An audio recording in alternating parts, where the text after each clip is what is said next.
Les élèves du lycée Marc Bloch de Val-de-Reuil vous présentent Marc Bloch dans la cité, un podcast documentaire réalisé dans le cadre d'un programme annuel à l'occasion de la panthéonisation de Marc et Simone Bloch.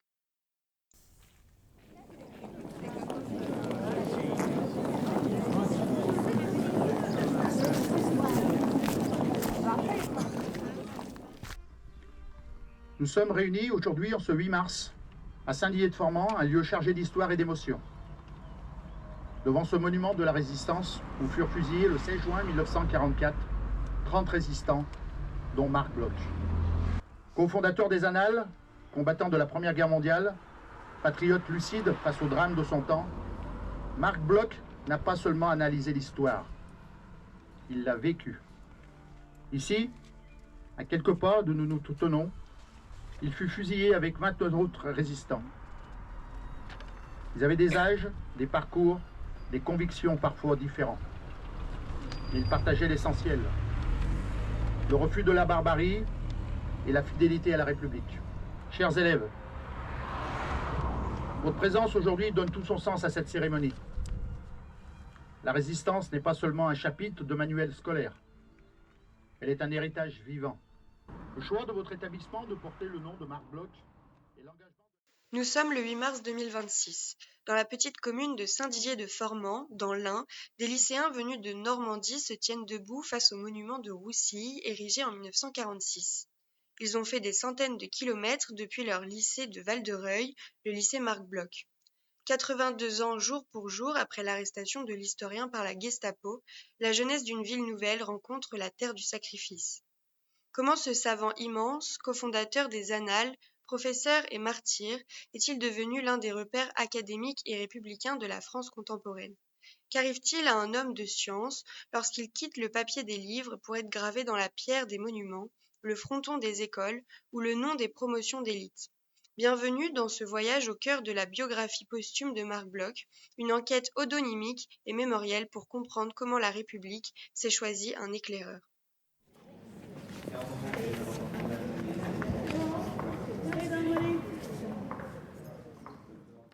Pour comprendre la mécanique de cette mémoire en action, il faut quitter la clairière de l'Ain et remonter vers l'Eure, à Val-de-Reuil.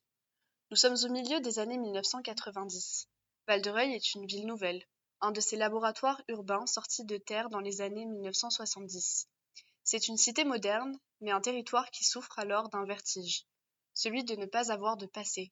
Pas de vieilles pierres, pas de monuments aux morts d'origine, puisque les poilus de 14-18 appartiennent à la commune limitrophe. En 1994, un homme est nommé proviseur du tout nouveau lycée de la ville. Guy Soudjan est un historien de formation et il est convaincu qu'un établissement scolaire ne peut pas se contenter d'être un assemblage de béton, de verre et de bois. Un lycée a besoin d'une âme. Ce territoire vierge, en symbole républicain, commençait alors à se revêtir d'une mémoire nationale porteuse de valeurs universalistes. J'avais lu dans le quotidien Le Monde que les élus de l'université de Strasbourg avaient refusé d'attribuer le nom de Marc Bloch à leur établissement où il avait pourtant enseigné. Je me suis dit alors que l'attribution du nom de Marc Bloch à mon lycée pouvait être associée à l'inauguration du monument pour la mémoire et pour la paix. Ce fut chose faite au printemps de 1996. Pour mes élèves, c'était une authentique leçon d'éducation civique qu'il ne fallait pas manquer pour rien au monde. Ce choix de Val-de-Reuil n'est donc pas un simple hommage de circonstance. C'est un acte de construction civique majeur que l'historien Olivier Lévy-Dumoulin met en lumière avec une grande acuité dans sa biographie de référence sur Marc Bloch, rééditée en 2025. Lévy-Dumoulin analyse les archives de ce baptême et y découvre une dimension presque sociologique. Le 16 janvier 1995, le conseil d'administration du nouveau lycée de Val-de-Reuil opte à l'unanimité pour le nom de Marc Bloch, alors que le procès-verbal évoque les difficultés antérieures pour établir un consensus entre la municipalité et la région. Le choix d'un exemple de l'intégration républicaine ne manque pas de frapper dans une ville dont la population est pour une forte proportion d'origine étrangère. Cependant, le trait essentiel demeure cette unanimité que Marc Bloch finit par susciter entre une région à majorité de droite et la municipalité socialiste de Val-de-Reuil. Dans une France des années 90 politiquement fracturée, Marc Bloch devient le point de tangence où la droite régionale et la gauche municipale se rejoignent. Pourquoi ? Parce qu'il incarne le mérite républicain à l'état pur. Issu d'une famille juive alsacienne ayant choisi la France en 1870, patriote blessé par la défaite de 1940, mais debout face à l'oppression, il offre à la jeunesse de Val-de-Reuil, issue de toutes les immigrations, un modèle d'intégration par le savoir, l'excellence et le courage.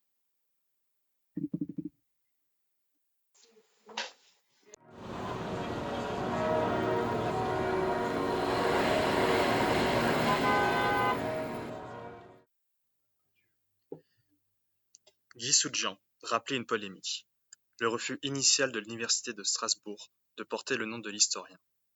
Il faudra pourtant attendre un vote historique à la fin de la décennie pour que, de 1998 à 2008, l'université Strasbourg II devienne fièrement l'université Marc Bloch. C'était une consécration, la réparation d'une blessure pour cette faculté où Marc Bloch avait enseigné et révolutionné la science historique entre 1919 et 1936. Mais le 1er janvier 2009, les trois universités strasbourgeoises fusionnent et le nom de Marc Bloch disparaît des en-têtes administratives. Pour éviter l'effacement total de cette figure tutélaire, l'université réagit. Le 25 novembre 2012, au cœur même du campus historique, la grande cour intérieure du palais universitaire est officiellement baptisée Lola Marc Bloch.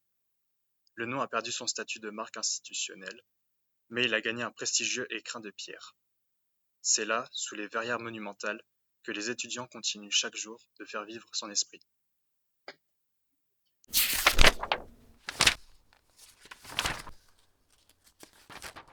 Cet ancrage strasbourgeois répond à un mouvement plus vaste qui s'est déployé par vagues successives sur l'ensemble du territoire français.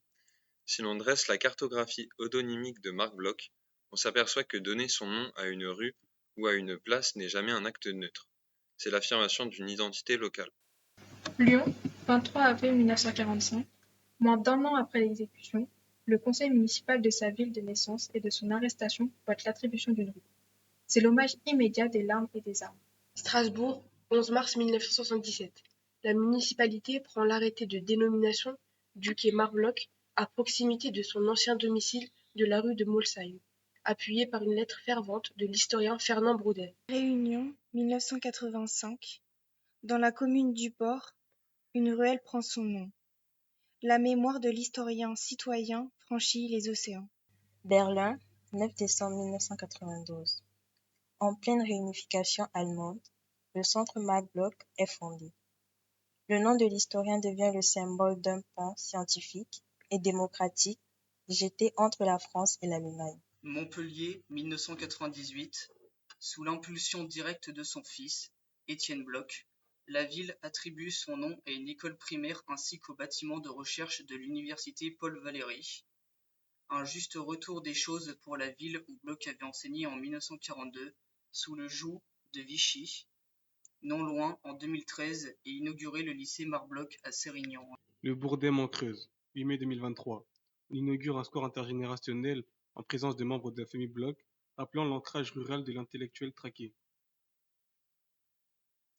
Des collèges de Bonnat dans la Creuse dont le conseil d'administration a voté à l'unanimité pour ce nom en 1998 ou de Cournon d'Auvergne, rebaptisé en 2013 au lycée de Bischheim en juillet 1995 ou de Sérignan, sans oublier les écoles primaires de Savigny-le-Temple, Montpellier, Gonesse, Aubervilliers, la France a semé le nom de Marc Bloch sur ses chemins d'accès au savoir.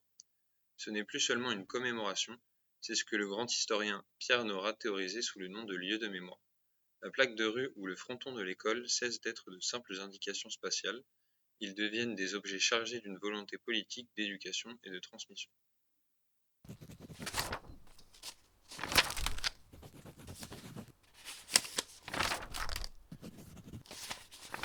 Mais comment s'est construite l'évolution de ces hommages publics ? Pourquoi le nom de Marc Bloch s'est-il imposé avec tant de force à certaines périodes plutôt qu'à d'autres ? Pour le comprendre, une enquête quantitative dévoile une nette corrélation statistique. Le paysage des plaques de marbre suit pas à pas le rythme des librairies, des grands colloques scientifiques et du combat éditorial d'une famille.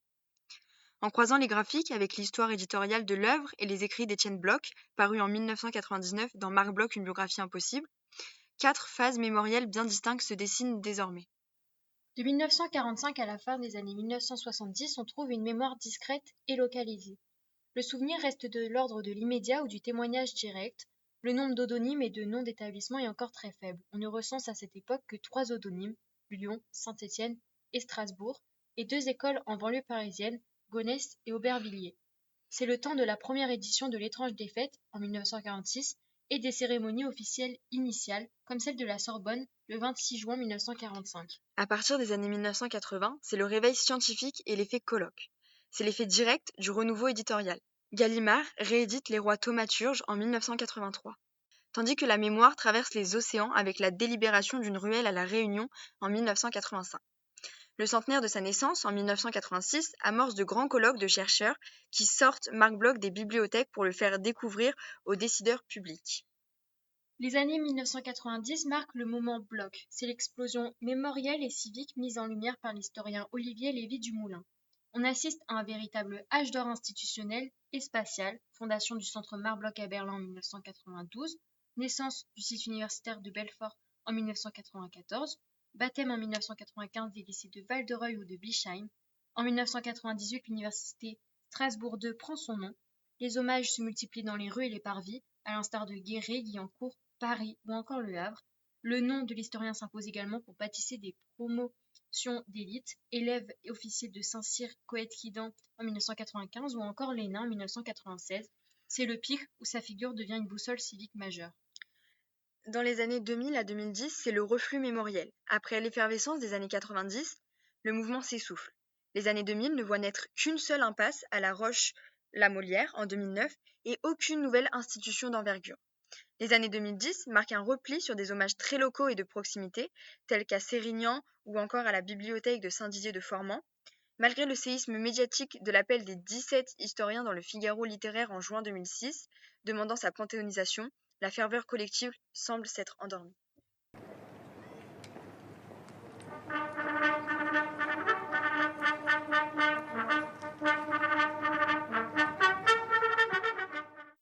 Après ce reflux des années 2000 et 2010, une annonce réveille la mémoire nationale. Nous sommes le 23 novembre 2024. La France commémore le 80e anniversaire de la libération de Strasbourg. Ce jour-là, dans l'aula du palais universitaire qui porte son nom, le président de la République prend la parole pour une annonce solennelle. Pour son œuvre, son enseignement et son courage, Marc Bloch entrera au Panthéon. Mais au-delà du protocole, l'image qui marquera cette journée est intensément humaine. Dans l'assistance se tient un homme très âgé, c'est Daniel Bloch, fils de Marc Bloch, résistant lui-même comme ses 2 frères aînés, Étienne et Louis. Toute sa vie, comme ses frères, Daniel s'est battu avec un acharnement filial et citoyen pour que le sacrifice et le génie de son père soient pleinement reconnus, luttant contre l'usure du temps et l'indifférence de décennies de reflux. Ce 23 novembre, le président s'avance vers lui pour lui remettre la Légion d'honneur. Daniel Bloch, ému, glissera ces mots: « J'espère voir cela avant mon 99e anniversaire. » Quelques mois plus tard, après cette annonce historique, Daniel Bloch s'éteindra, emportant avec lui le soulagement d'avoir accompli sa mission.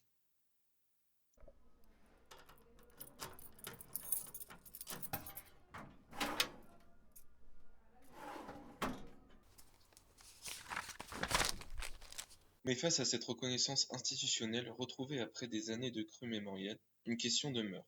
Posée à juste titre par un élève lors de la visite au Panthéon le 28 janvier dernier, beaucoup de gens ignorent encore qui est réellement Marc Bloch. La célébration nationale suffit-elle à inverser définitivement le reflux? Quel est le véritable remède contre l'oubli du grand public? Pour le comprendre, nous nous sommes rendus à Saint-Denis, aux Archives nationales, pour tendre notre micro à Yann Potin, conservateur en chef.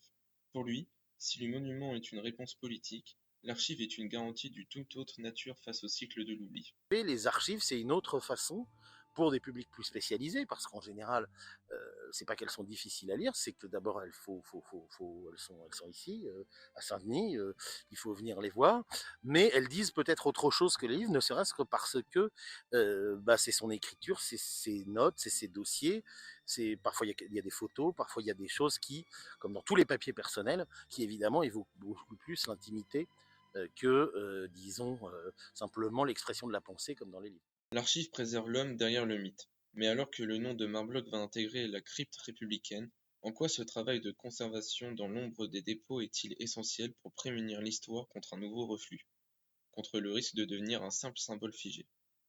Quand on grave dans le marbre, une fois que la cérémonie est passée, même quand elle est à la télévision, ça reste effectivement un nom inscrit sur un mur ou dans une crypte. Mais quand c'est des archives, il y a toujours façon de les relire autrement. Les relire autrement, ça veut dire que, en fait, dans le temps, et c'est d'ailleurs une chose que Marc Bloch avait très bien compris et qu'il a beaucoup commenté, c'est que les archives, c'est aussi une façon de faire revivre autrement une personne. On les lit, on les relit, mais c'est pas les mêmes personnes avec le temps. Donc c'est une façon de faire mémoire bien autrement, puisque elle s'adapte avec le temps à la manière dont on convoque ou non cette figure. Donc quelque part, c'est une meilleure garantie contre l'oubli. En tout cas, c'est une garantie autre.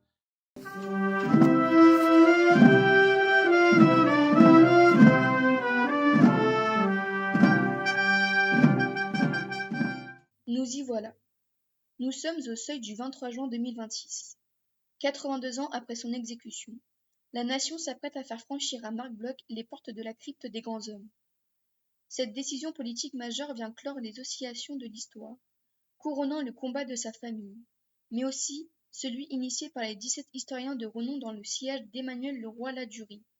Celui-ci écrivait déjà dans sa tribune, anticipant le réveil républicain contre le reflux mémoriel antérieur.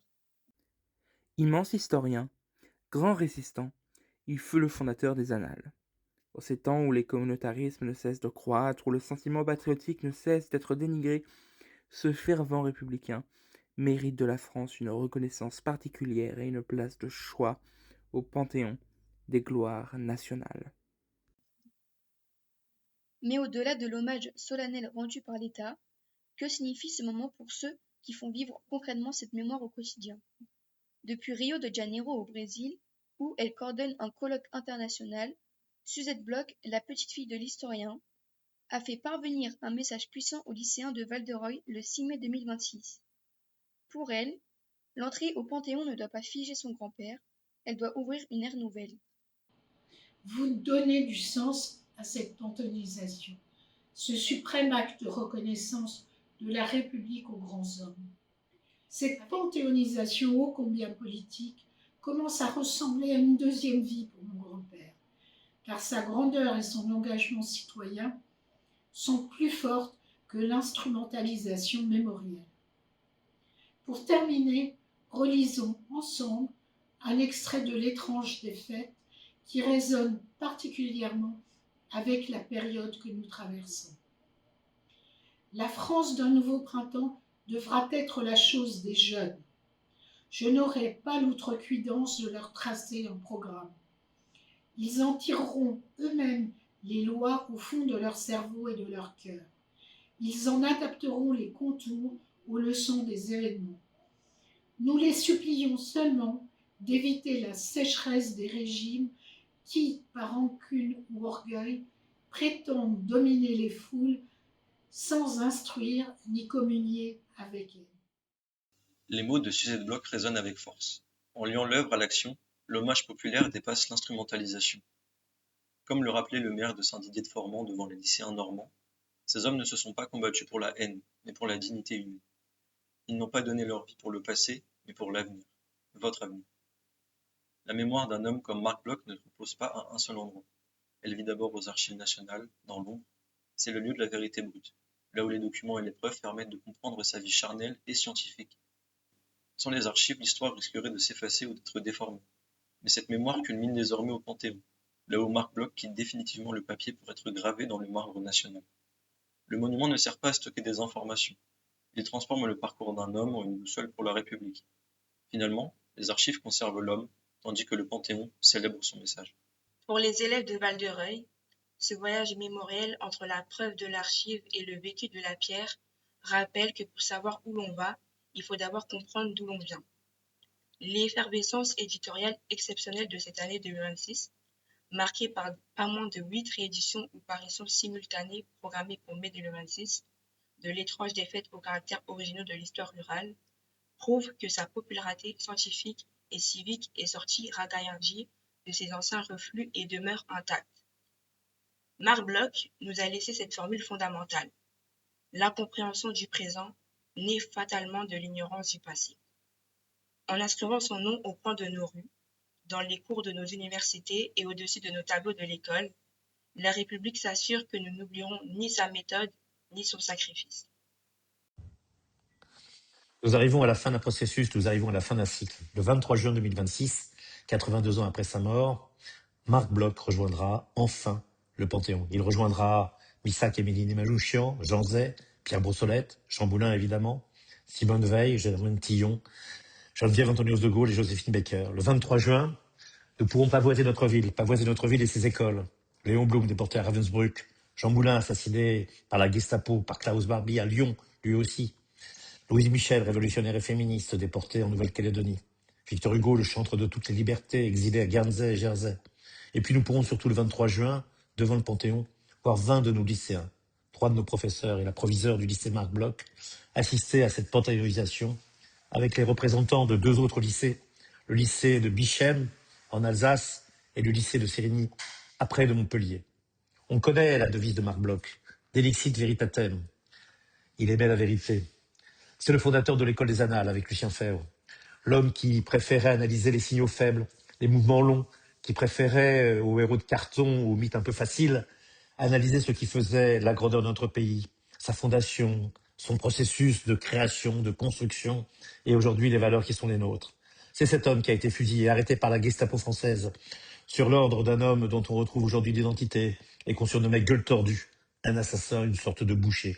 Mais bien évidemment, tout cela coordonné par la Gestapo allemande, à Lyon, évidemment, par Klaus Barbie, Klaus Altmann, arrêté en Bolivie, rapatrié en France, jugé à Lyon, condamné à perpétuité pour les crimes contre l'humanité qu'il avait commis. Marc Bloch a été fusillé dans un champ, à Saint-Didier-de-Formans.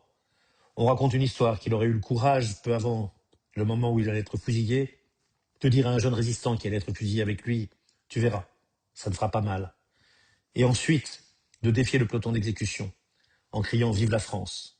C'est un homme extraordinaire, c'est un Français, Alsacien, Juif, dans cet ordre-là, un républicain, un patriote qui a été assassiné, un intellectuel dans la résistance, mais pas un intellectuel qui écrivait dans la résistance, mais un intellectuel qui commandait dans la résistance, qui organisait la résistance, qui indiquait des cibles à la résistance, un homme courageux, un homme qui défendait son pays. Il avait déjà été engagé volontaire par 2 fois, une première fois en 14-18, et la seconde fois, bien qu'il ait eu beaucoup plus que 50 ans, dans la guerre de 39-40. Et puis là, peu après sa démobilisation, en octobre 1940, le gouvernement de Vichy et le maréchal Pétain, tous ses collaborateurs qui servaient l'Allemagne plutôt que la France, décidèrent de chasser tous ceux qui étaient juifs, de religion juive, de l'université, de la fonction publique, de leur faire perdre leur nationalité, de leur enlever leurs honneurs, de faire en sorte qu'ils n'aient jamais existé, et de commencer déjà de cette façon la solution finale. Marc Bloch n'en a pas eu peur. Marc Bloch, à un moment, s'est fâché avec Lucien Febvre, car les Annales avaient repris leur publication, cette revue, où son nom n'apparaissait plus, puis il redevint son ami. Et même, il continua à écrire. La veille de son arrestation, avec un de ses amis, il parlait d'histoire et de poésie, il regardait les étoiles, cachées sous des pseudonymes multiples, qui étaient autant de noms de héros de romans, Arpajon, Fougère, Chevreuse, Narbonne, Maurice Blanchard, le nom sous lequel il fut arrêté. C'est le privilège de l'intelligence, c'est qu'elle ne meurt jamais. On peut tuer les hommes, on peut fusiller les corps, mais pas les intelligences, pas l'écriture, pas la culture. Marc Bloch était un homme de culture et de république. Jamais nous n'oublierons sa voix. Sa pensée nous parle encore, nous sommes avec lui, et probablement quand le 23 juin nous verrons Marc Bloch entrer au Panthéon, nous nous demanderons si lui, qui analysait si bien les choses, il s'inquiéterait aujourd'hui de voir les empires autoritaires, les conflits larvés, hybrides, les conflits ouverts, la débâcle de la mondialisation, la déstabilisation des grandes institutions internationales comme l'ONU. Qu'est-ce qu'il nous dirait de cette époque où, par une étrange défaite, c'est la distance et la méfiance qui a remplacé la confiance et les alliances? Il nous dirait une fois encore qu'en France, il n'y a qu'une seule chose qui soit importante, c'est de bien respirer sous son ciel. Je ne respire bien que sous son ciel. C'était les mots de Marc Bloch qui entrera au Panthéon le 23 juin et qui, à Val-de-Reuil, est le nom de notre lycée.